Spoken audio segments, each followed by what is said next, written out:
Mis queridos hermanos, muy buenos días, muy buenas tardes, muy buenas noches. Qué bueno poder de nuevo abrir la palabra de Dios juntos en el Evangelio de Juan. Y vamos a continuar hoy nuestro estudio que hemos llevado a cabo ya por varios meses.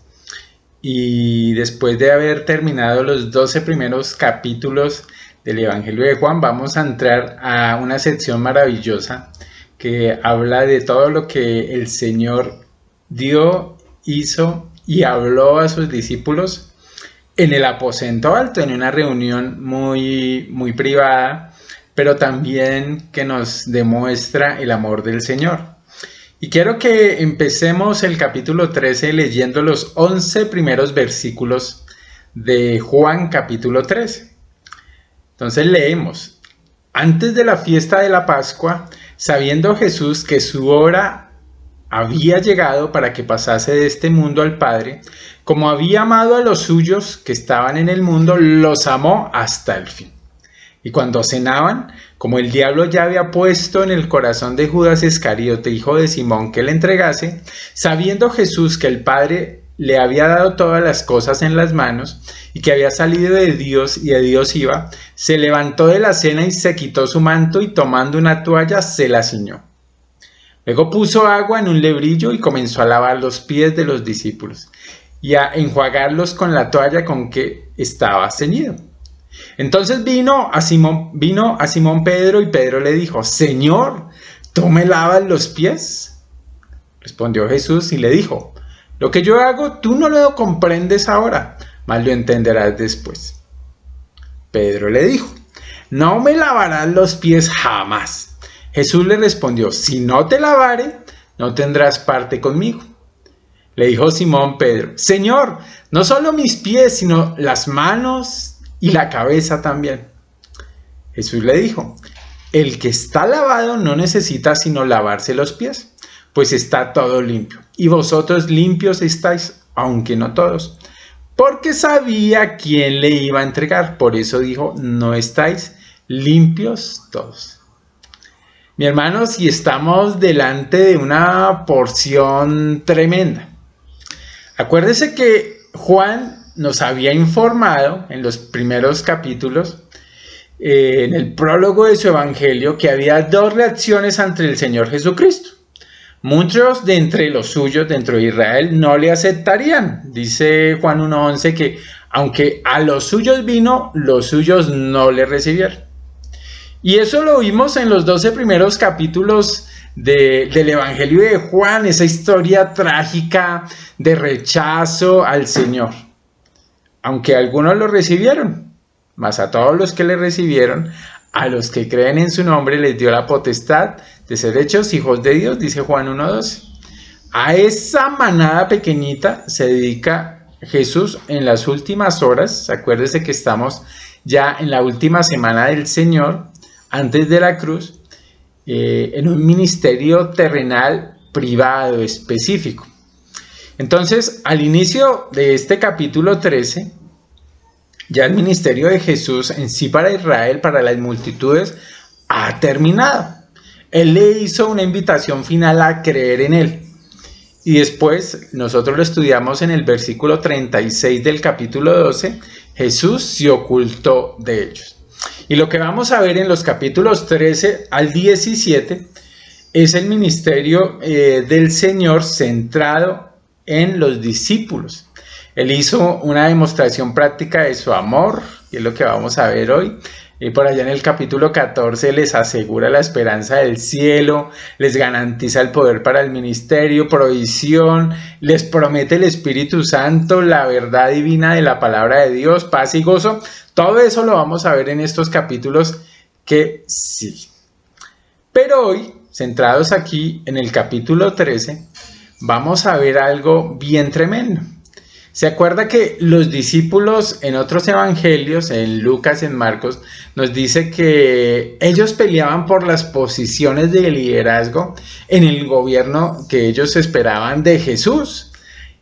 Acuérdese que ellos se acaloraban en esa discusión para ver quién era el mayor, quién era el de más prominencia, y Jesús les dijo que Cuidado, que esas cosas de alguna manera las buscaban los hombres, pero en el reino los primeros serían los últimos. Los primeros serían los servidores. Los que tendrían liderazgo de autoridad debían ser los que más servían.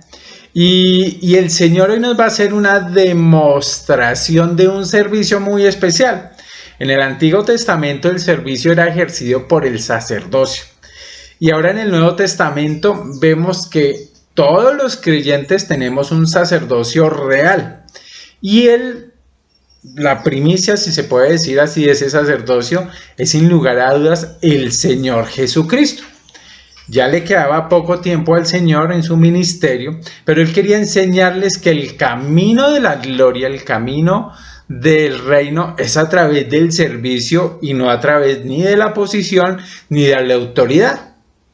Entonces la pregunta es, ¿cómo podía enviar el mensaje con suficiente firmeza a los discípulos para que nunca se olvidaran de esa verdad? Lo que Él hizo fue demostrarlo. Lo que Él hizo fue mostrar de qué se trataba el servicio real. Y eso lo condujo a lavar los pies de los discípulos y a demostrar cuál era el verdadero reinado, que siempre ha sido servir a los demás. Y a mí me parece eso increíble. Entonces lo vamos a ver en 3 puntos de ese servicio real, y esta enseñanza se podría titular El servicio real de Jesús. Lo primero es la motivación del servicio real, lo primero que vamos a ver.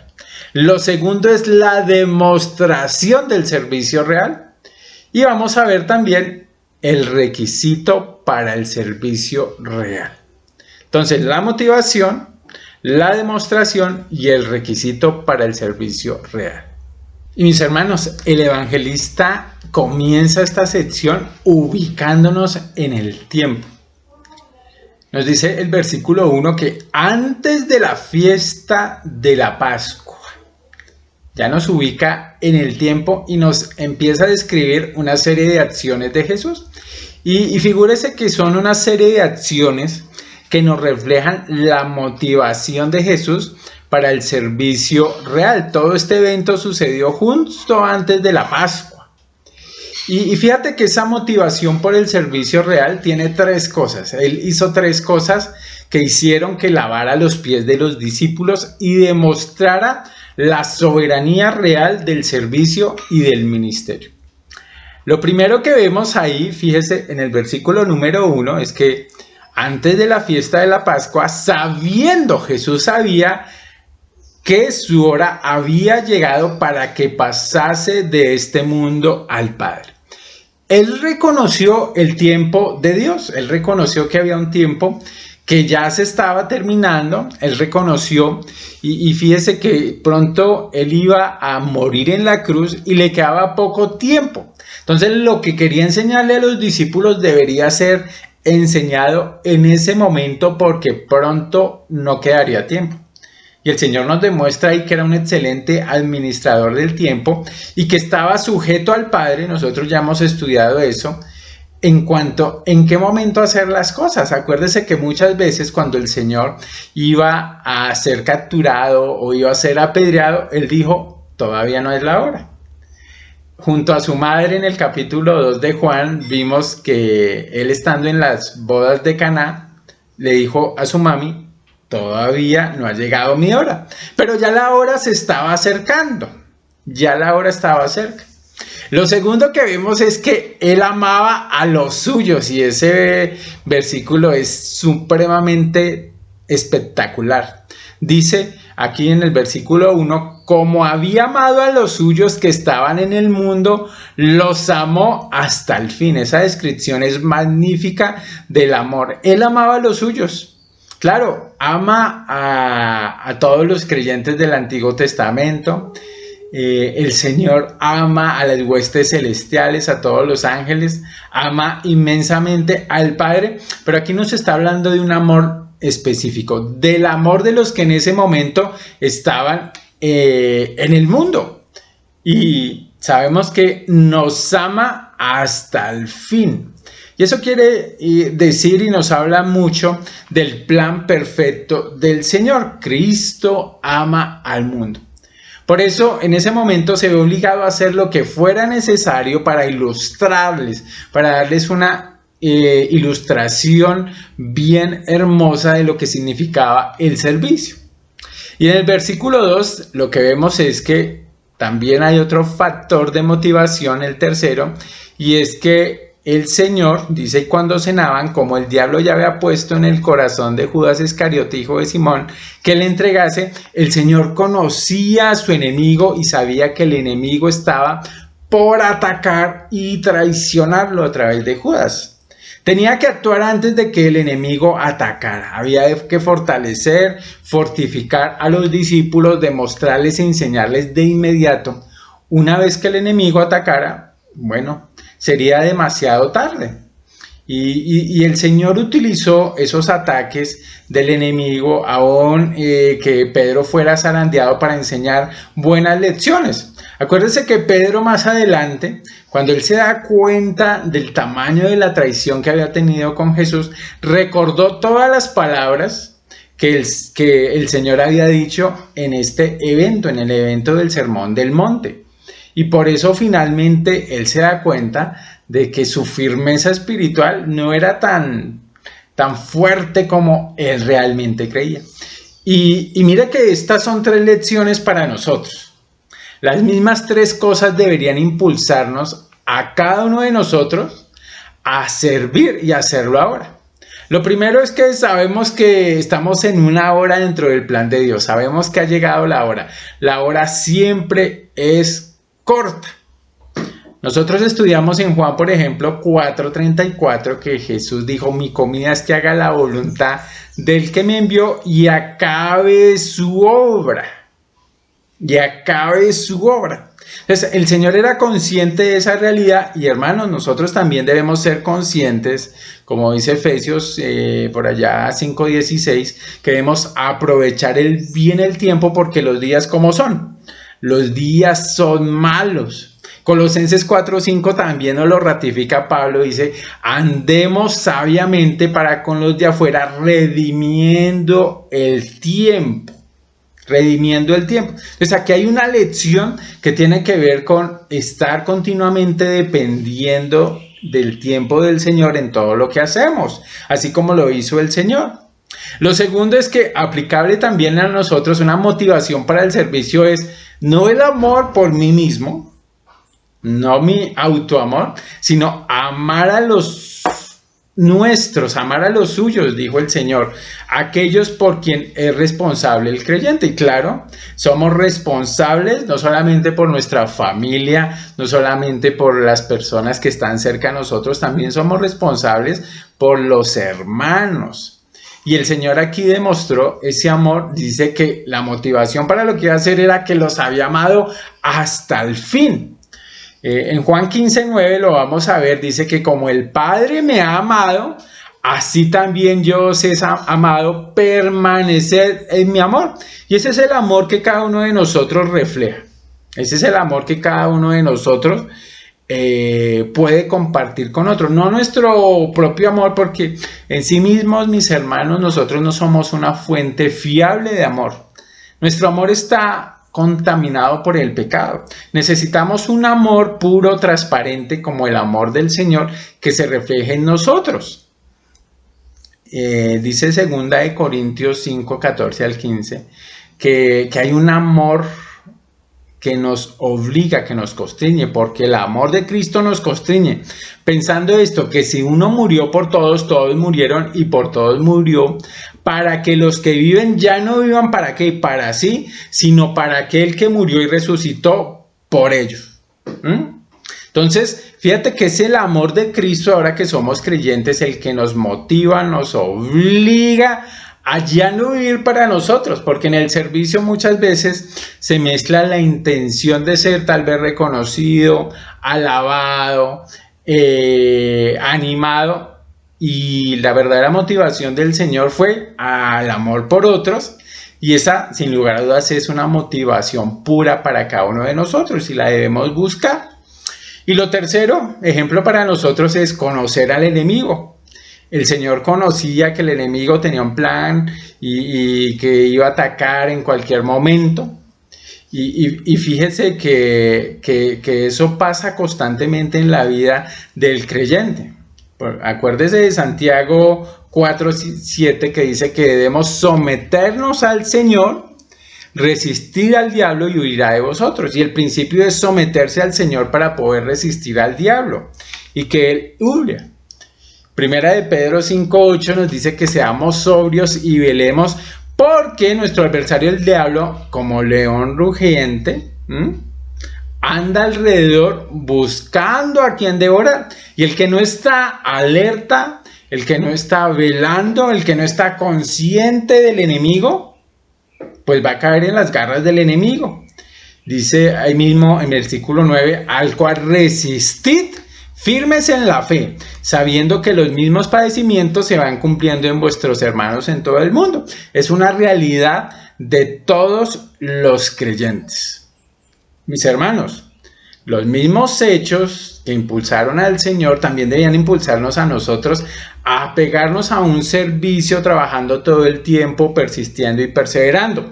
Porque hay una promesa que a mí me encanta, la de 1 Corintios 15:58, que dice: así que, hermanos míos, amados, estad firmes y constantes, creciendo en la obra del Señor siempre, sabiendo una cosa, que tu trabajo, mi trabajo en el Señor, esta es una promesa magnífica, no es en vano, no es en vano, estamos construyendo.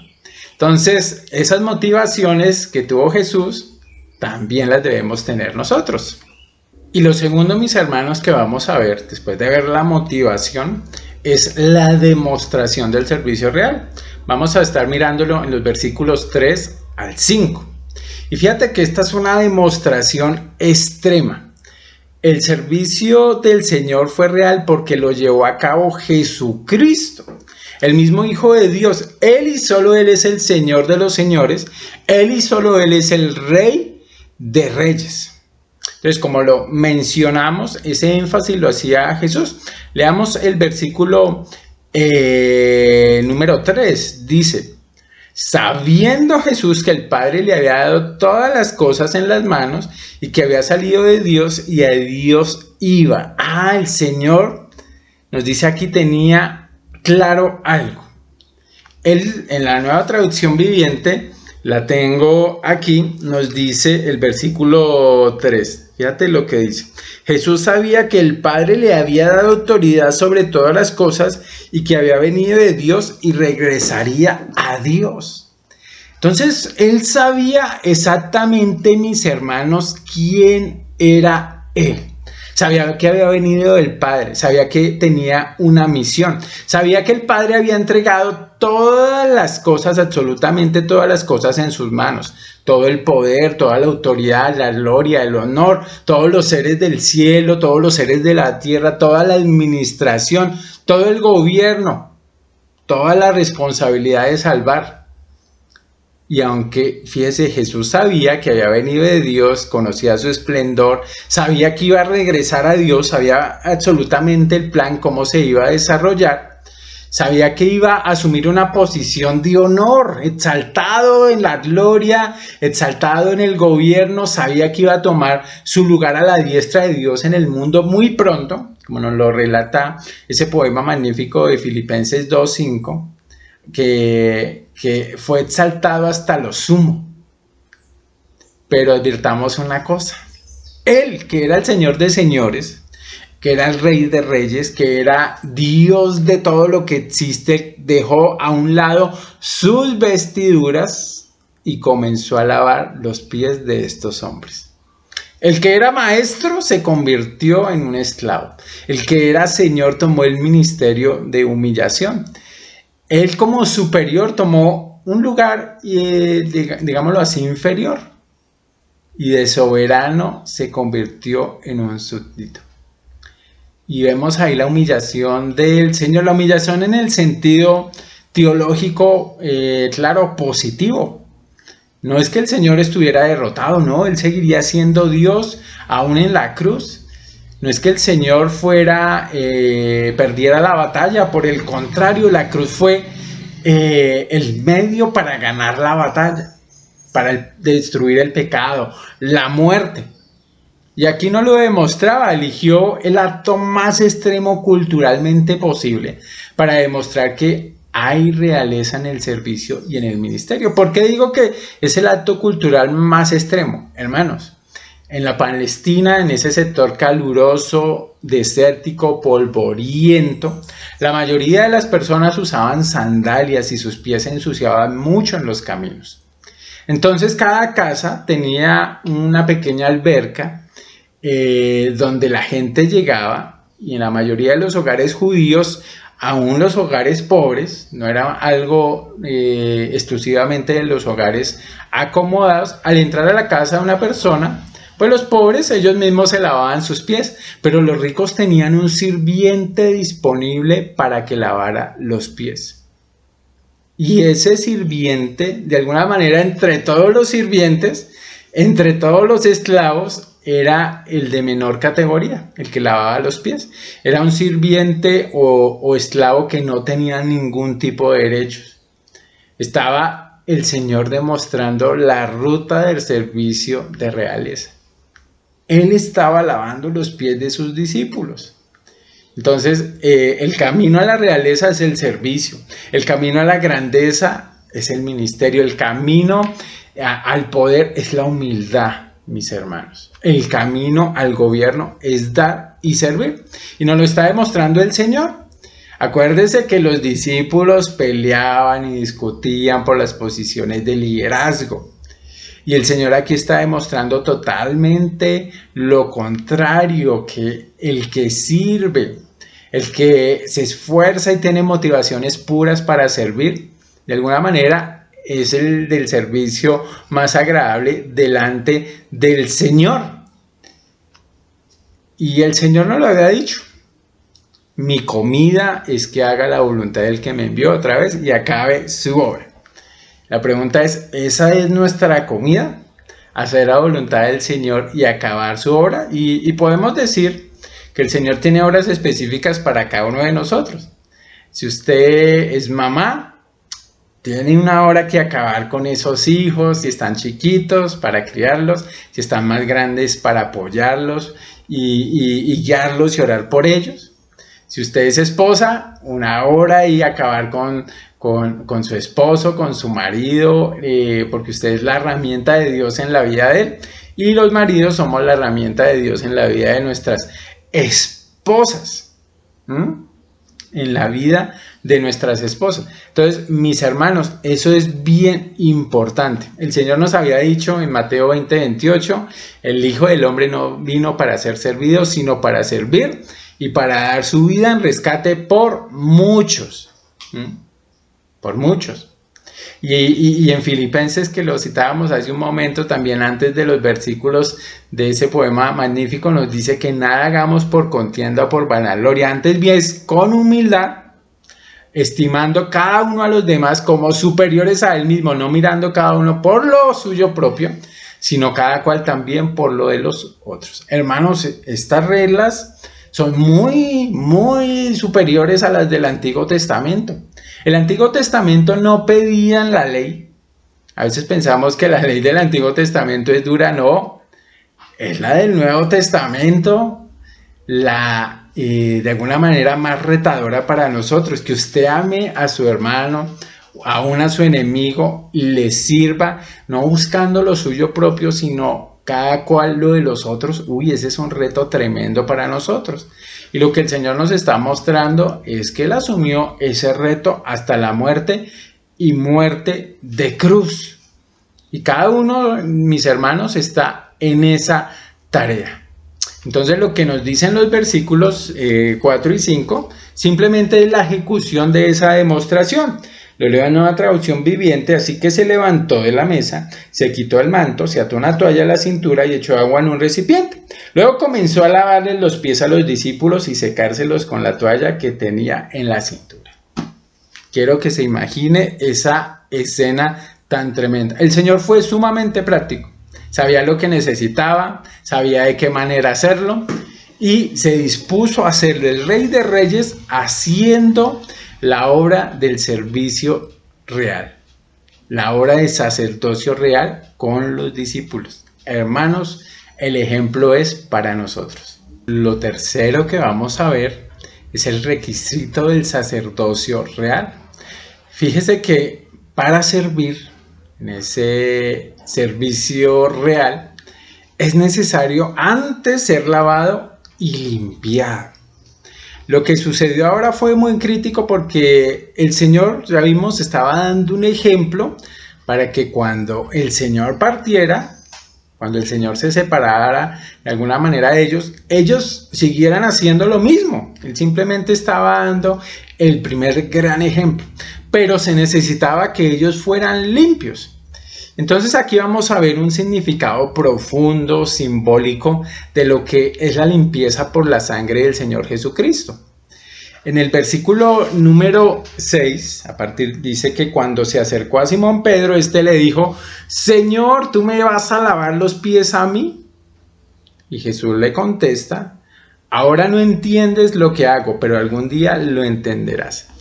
Y Pedro le dijo: no, Señor, tú no me vas a lavar los pies jamás. Y el Señor le responde: si no te lavo, no tienes parte conmigo. Y no podemos decir, mis hermanos, que literalmente lo hace a uno parte o amigo del Señor el lavarse los pies. Claro que lo entendemos de esa manera. Está hablando de algo profundo en lo que Jesús está mostrando un significado espiritual. Una persona tiene que ser limpiada y lavada por Jesús antes, primero, que pueda formar parte del cuerpo de Cristo. Y antes de servir, tiene que ser un creyente ya limpio. Nosotros sabemos que la mayoría de los hombres interpretan mal y se oponen al acto de limpieza de Jesús, porque cuando predicamos el evangelio, ¿qué le estamos diciendo a las personas? Cree en el Señor Jesucristo y serás salvo. Cree en el Señor Jesucristo y tus pecados serán limpiados, algo que tú no puedes limpiar ni con religión, ni con buenas obras, ni con nada que se le parezca. Tú no puedes limpiar tus propios pecados. ¿Necesitas qué?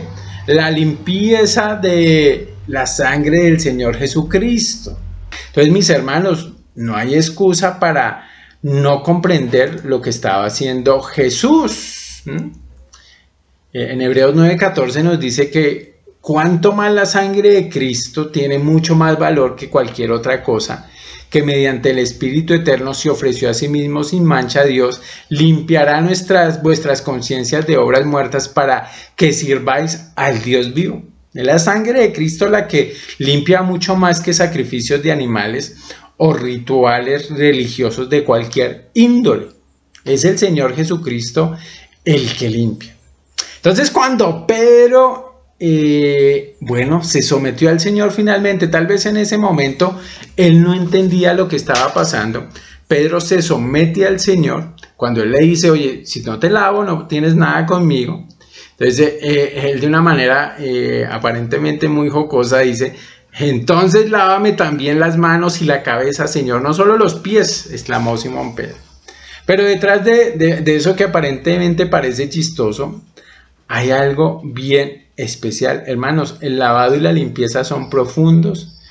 El lavado y la limpieza se solicitan de alguna manera. Pedro pidió ser limpiado, no solo mis pies. Entonces, ese lavado y limpieza son profundos y permanentes, también lo vemos ahí, porque Pedro acababa de clamar por una limpieza total y profunda, pero hay una gloriosa verdad, una de las verdades más gloriosas. Jesús le dice: el que está lavado no necesita sino lavarse los pies, pues está todo limpio. Esa es la experiencia de ser salvo. Ya estamos en un estado de limpieza espiritual y estamos absolutamente limpios de pecado, porque tenemos unas promesas del Señor muy grandes. Acuérdese de 2 Corintios 7:1. Así que, amados, puesto que tenemos tales promesas, limpiémonos de toda contaminación. ¿Cuáles promesas está hablando ahí? Pues que tenemos la promesa de la seguridad de la salvación, que nos motiva a limpiarnos de toda contaminación de carne y de espíritu, perfeccionando la santidad en el temor de Dios. Entonces, la santidad se perfecciona, se afina.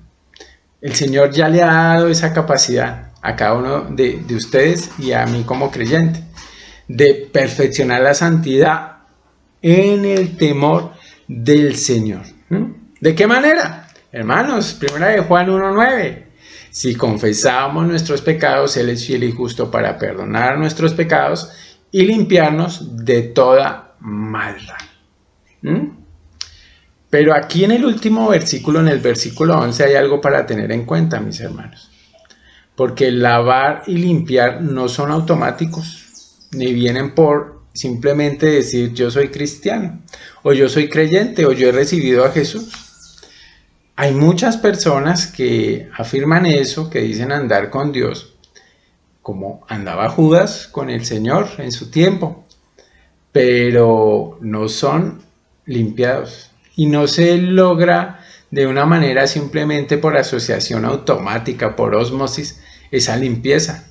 Es una limpieza que se recibe, que recibiendo al Señor Jesucristo, esa persona creyendo en Él realmente está limpia. Esto se ve claramente pues en Judas. Judas había estado con Jesús, trabajado con Él todos los días, era un seguidor de profesión, era un siervo de profesión. No tenía pecados públicos ni hábitos corruptos, parece que la escritura lo afirma así. Sin embargo, no había sido limpiado realmente por el Señor. ¿Por qué lo decimos? Por el versículo 11 con el que vamos a concluir. Desde el 10 dice, y ustedes discípulos están limpios, aunque no todos, pues Jesús sabía quién lo había de traicionar. A esto se refería cuando dijo, no estáis limpios. Y es bien delicado este asunto, mis hermanos. Por eso hay que examinarse constantemente y creo que se evidencia con el tiempo de quién somos. Ya seamos de Dios, pero también se puede evidenciar ser de otra naturaleza. Y eso le pasó a Judas, que en un momento, en un punto del tiempo, se evidenció realmente quién era él. Era un traidor. Mis hermanos, vamos a darle gracias al Señor por estos 3 puntos, la motivación para el servicio real, la demostración de ese servicio en humildad y finalmente el requisito para servir, que es ser un creyente, ser limpio, tener el poder del Espíritu Santo y en esa medida, mis hermanos, vamos a servir a otros con alegría y con gozo y con verdaderas motivaciones. Entonces démosle gracias al Señor por este pasaje hermoso, que el Señor nos siga guiando con su luz iluminadora cada vez que abrimos las Escrituras. Nuestro Padre, yo te doy muchas gracias por este grupo de Magdalena, por este mensaje que nos ha traído hoy a través del libro de Juan capítulo 13. Eso que pasó hace tantos años, Señor, hoy nos sigue siendo una demostración, nos sigue siendo una ilustración, un ejemplo para cada uno de nosotros. Te damos muchas gracias por el sacrificio del Señor.